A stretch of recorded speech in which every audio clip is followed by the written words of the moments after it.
Bonjour, donc là c'est juste pour vous montrer certaines fonctionnalités 3D de GeoGebra. Donc ça c'est une activité que je faisais souvent en cycle 3.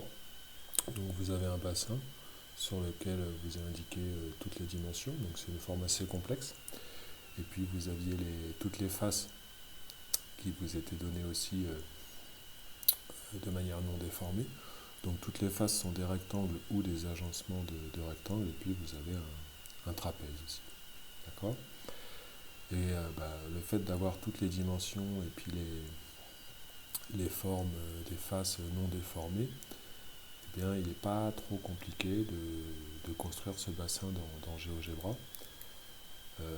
Donc évidemment, là j'ai utilisé la fenêtre 3D. D'accord. J'ai enlevé les axes, mais pour construire les sommets du bassin, j'avais utilisé les axes et puis j'avais rentré les points par leurs coordonnées. D'accord. Donc par exemple, le point A, il était de coordonnées 0, 0, 0,2 correspondant à 20 cm, on va dire, par rapport à comment j'avais décidé ou par où j'avais commencé pour construire ce bassin.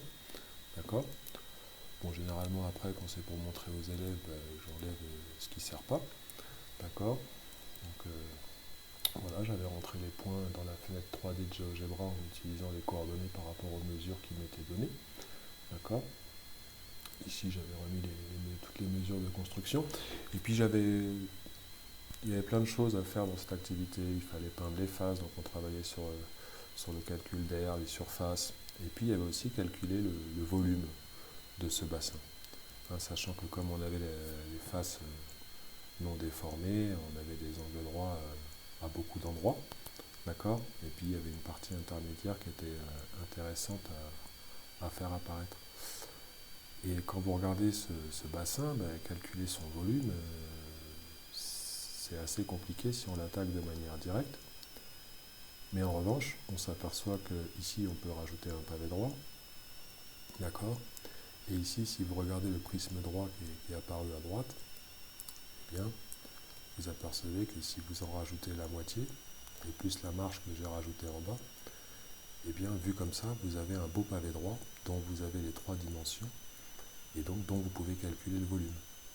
Et donc, pour calculer le volume ensuite de votre bassin bleu, eh bien, vous pouvez calculer multiplier les trois dimensions de ce gros pavé droit, et puis vous enlevez le volume de la marche, qui est un pavé droit et dont vous avez aussi les trois dimensions, et puis vous enlevez la moitié du pavé droit qui a été complété ici, dont vous avez aussi les trois dimensions.